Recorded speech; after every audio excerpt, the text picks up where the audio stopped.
Hello, the title of today's book is called Something Special for Me. It is written and illustrated by Vera B. Williams, and it is the next book in our Vera B. Williams text set. So, what does Vera B. Williams like to do in the borders and illustrations? I want you to think back and if you can remember from the book you read yesterday. Our objective is I can use details in the illustrations and text to support points made in discussion. So I want you to think about important details from the story to talk about after the story is over.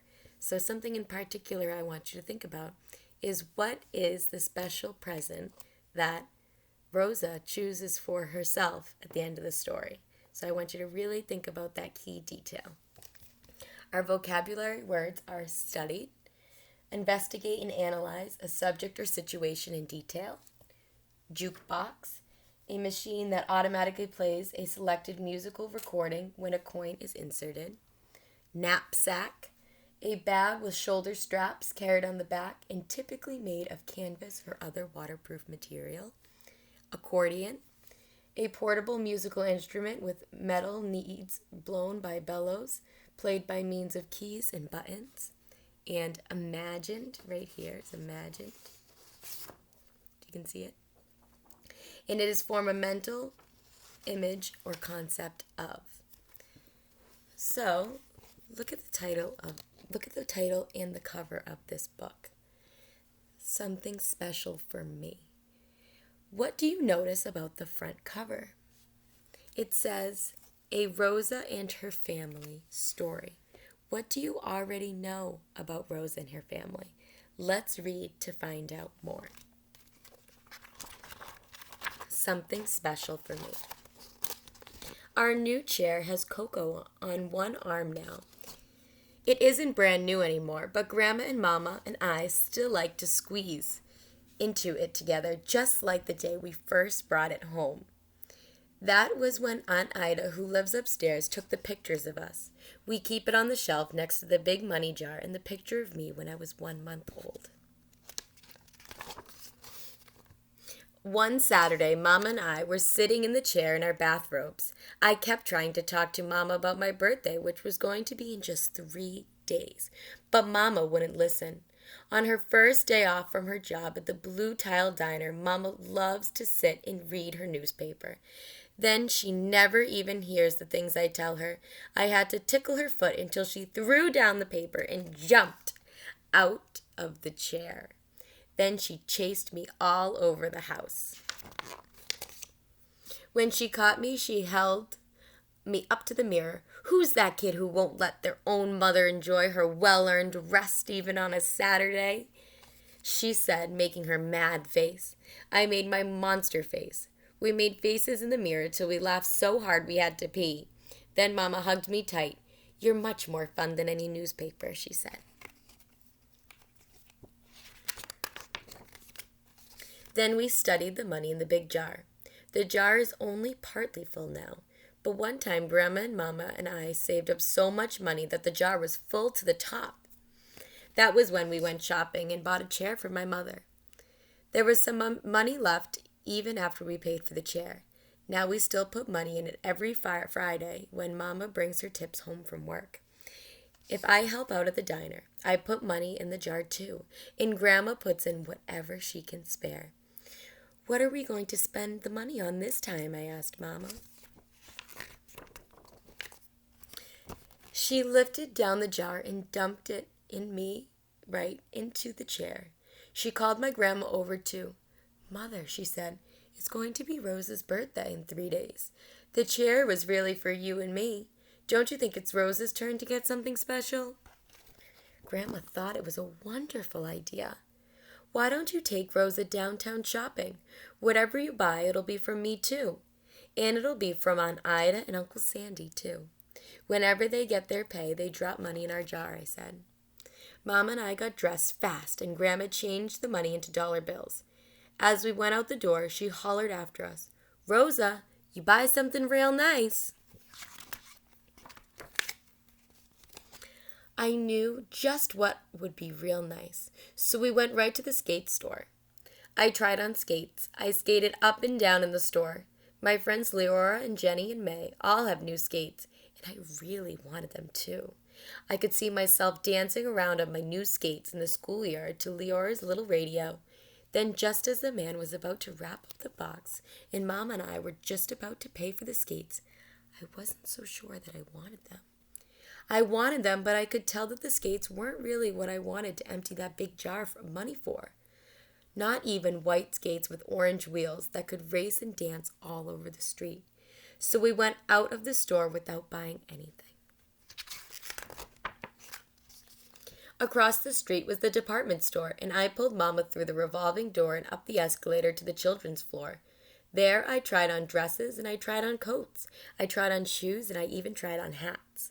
I looked at myself all around in the big mirrors. I imagined standing just like that with Leora and Jenny and May outside the variety store on my birthday. I want these, I said to Mama. The polka dot dress with its own jacket and the blue shoes with crisscross straps and little heels. Then just as they were about to wrap up and Mama and I were about to pay for them, I wasn't sure I really wanted them so much. I wanted them, but I could tell them that new shoes and a new dress and even with its own jacket were not the special presents I wanted to empty the big jar for. So we went out of the department store without buying anything. So she really wanted the skates and she really wanted the clothes, but it just wasn't enough to empty that big jar of money. I wonder if she will find something special enough that she'll want to dump out the jar of money. Then, right down the block, I saw a red tent in the store window. Next to it was a blue sleeping bag and a knapsack with pockets all over it. The sleeping bag was spread out all ready for the night. I pushed open the door and Mama followed me into that store. I could just see how it would be to go on a trip in Aunt Ida and Uncle Sandy's truck. Leora and Jenny and May would come along. I'd pack everything we needed into that knapsack. Then we'd put it up in the tent by the lake, and we'd all sleep in it together. This is what I really want, I told my mother. But when the salesperson was wrapping it all up and Mom and I were about to pay for it, I got that feeling again. This was not the exact present I wanted to empty the whole jar for. Mama recognized the look on my face, and when we walked out of the store without any packages, Mama was laughing. But I started to cry. What if I can't ever decide? What if I end up with no birthday present at all? What if even my next birthday comes and I still can't decide? Mama wiped my tears. Don't worry, she said. You have a few days yet till your birthday. Let's stop at the Blue Tile Diner and have a treat while you think about it some more.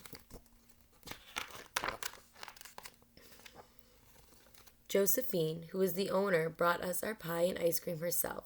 She played my favorite songs in the jukebox. 2 jukebox. For an early birthday, she said, many happy returns of the day. After that, I felt better. I was ready to look in more stores. But it had gotten too late. We already could see a star in the sky. Quick, Rosa, make a wish, my mama said. Remember, we're noticing the illustrations, the borders, and the pictures. Starlight, star bright, first star I see tonight. I wish I may, I wish I might, have the wish I wish tonight. I whispered, but all I could wish was that I would know what to wish for. And right after that is when I heard the music.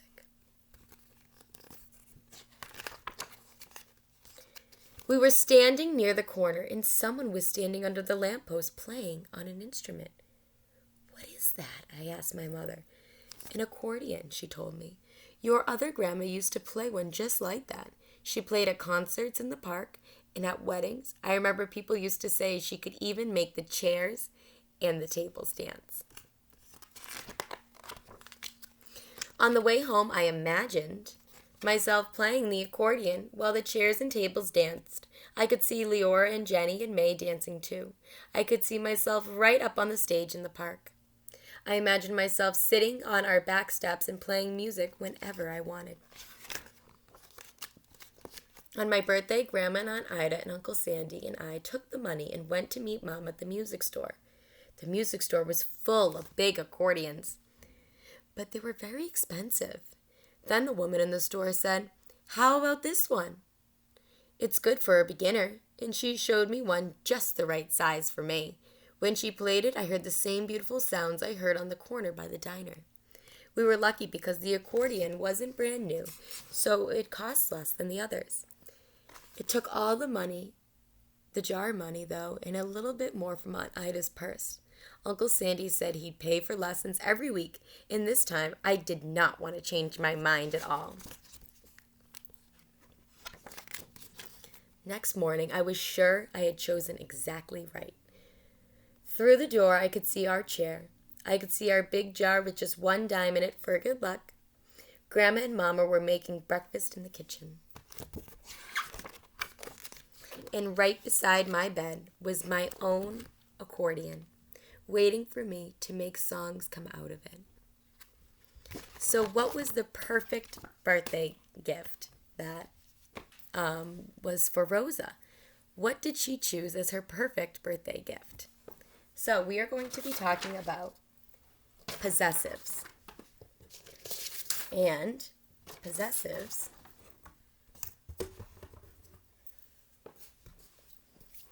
are right here. So the accordion belongs to Rosa.